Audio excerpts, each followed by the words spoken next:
Israel के प्रधानमंत्री Benjamin Netanyahu अपने वरिष्ठ अधिकारियों के साथ अचानक इस कमरे में घुसे और हिब्रू भाषा में पीएम मोदी का नाम लेते हुए कट्टरपंथियों पर बहुत बड़ा ऐलान कर गए। जियोपॉलिटिकल सब्जेक्ट में टाइमिंग बहुत मैटर करती है। ये बात मैं इसलिए कर रहा हूं क्योंकि भारत के वज़ीर-ए-आज़म नरेंद्र मोदी इजराइल का अपना अहम दौरा करने जा रहे हैं और अब ये मिशन पाकिस्तान और चीन के लिए क्या पैगाम रखता है और ये विजिट खुद ईरान को क्या पैगाम दे रहा है और इजराइल के सफीर की तरफ से ऐसा कौन सा बयान दिया गया है जिसके बाद बातें ये की जा रही हैं कि अगला नंबर सऊदी अरब और मुत्तहिदा अरब अमीरात का हो सकता है। याहू ने बताया कि पीएम मोदी और वो मिलकर कुछ ऐसा करने जा रहे हैं जो कट्टर इस्लामिक देशों की धज्जियां उड़ा सकता है। हम आपको ट्रांसलेशन के साथ नेतन्याहू का ये पूरा बयान सुनवाएंगे, लेकिन सबसे पहले ये धमाकेदार खबर समझ लीजिए। दरअसल बेंजामिन नेतन्याहू ने बताया है कि बुधवार यानी 25 फरवरी को भारत के प्रधानमंत्री और मेरे प्रिय दोस्त नरेंद्र मोदी इजराइल आ रहे हैं।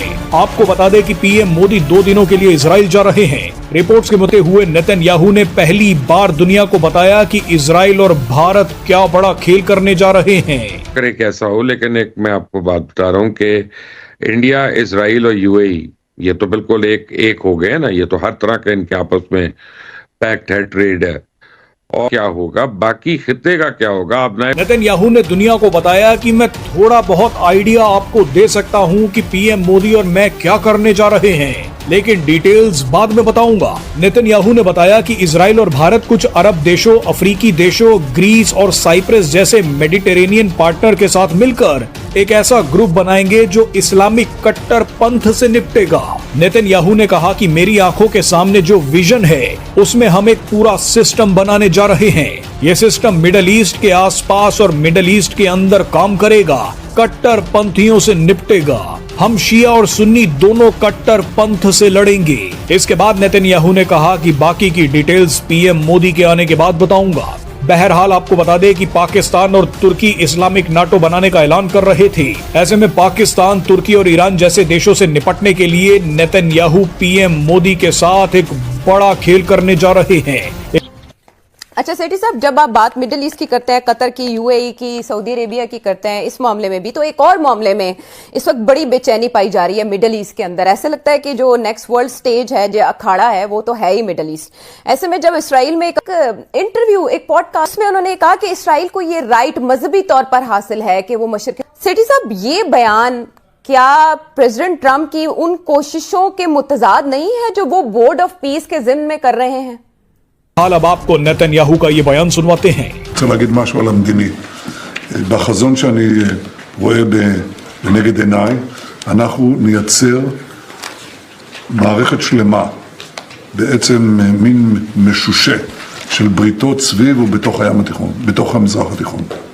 זה כולל את הודו, זה כולל מדינות ערביות, זה כולל גם את מדינות אפריקניות וגם מדינות בים התיכון, יוון, קפריסין, וגם מדינות באסיה שלא אפרט כרגע. אני אציג את זה בצורה מסודרת.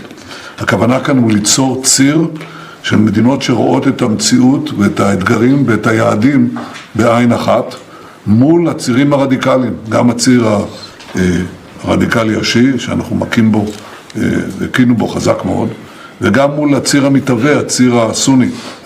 खान साहब, आज जब मौसकी उन्होंने स्टेप बाय स्टेप बताया कि हमारी प्रेस कॉन्फ्रेंस को देखने के बाद आप समझते हैं कि वाकई ये बिल्कुल ऐसी है। मगर ये एम्बेसडर भी तो इसीलिए लगाया था ना कि इतना प्रो इजरायली एम्बेसडर आज तक कभी नहीं हुआ कोई। ये तो लोग ये कहते हैं कि ये इजराइल से भी आगे बढ़ के बातें करता है इजराइल के हक में। अब बड़ी ने कोई एक तो ऐसे बयान दिए जिसके साथ कहता है मैं हिल गया, और उनमें से एक बयान ये है जिसका जिक्र आपने किया कि मैं तो आई वाज शॉक्ड कि ये क्या बात कर रहे हैं। मैं इसलिए बार बार ये बात कर रहा हूं कि हमारा तो कर्जा लेकर भी जो फॉरेन एक्सचेंज रिजर्व है वो 14-15 बिलियन डॉलर है। ये तो 3 महीने में निकल जाएगा। तो आई मीन ऐसी सूरत हाल के लिए क्या हम तैयार हैं? मुझे नहीं लगता। मुबशर साहब, मैं इस हवाले से आपकी राय से इख्तिलाफ रखता हूँ। आप इंडिया की इंडिया जो है, ये क्रेडिट इसको देना पड़ेगा कि फॉरेन रिलेशंस में वक्ती हादसात जो है या हालात, वो इंडिया की फॉरेन पॉलिसी पे पर्टिकुलरली किसी मुल्क के खिलाफ जो है या हवाले से वो इतने मुतासर नहीं होते हैं।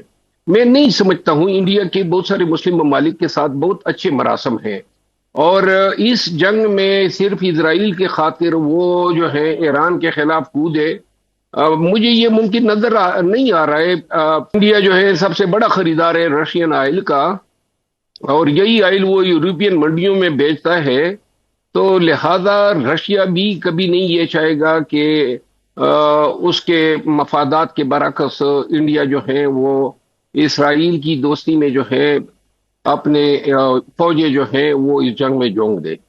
भारत के जो मौजूदा जो वज़ीर आज़म नरेंद्र मोदी, ये पहले वो वज़ीर आज़म बने थे 2017 के अंदर जिन्होंने बहसेत भारत के वज़ीर आज़म इसराइल का दौरा किया था। इससे पहले आज तक कोई रिकॉर्ड नहीं था, ये पहली बार 2017 के अंदर हुआ था, और ये नरेंद्र मोदी की तरफ से पैगाम दिया गया था कि वो इसराइल के साथ बेहतर ताल्लुकात चाहते हैं।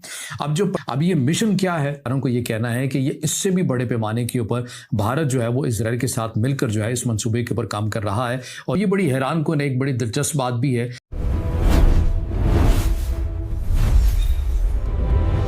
दोस्तों, हाल ही में भारत और इजराइल के संबंधों को लेकर वैश्विक स्तर पर चर्चाएं तेज हुई हैं, क्योंकि भारत के प्रधानमंत्री की इजराइल यात्रा ने एक बार फिर दोनों देशों की रणनीतिक साझेदारी को सुर्खियों में ला दिया है। इस यात्रा से ठीक पहले इजराइल के प्रधानमंत्री ने एक ऐसे सहयोगात्मक मंच की घोषणा की जिसे कई विश्लेषक क्षेत्रीय स्थिरता और तकनीकी सहयोग के नए अध्याय के रूप में देख रहे हैं।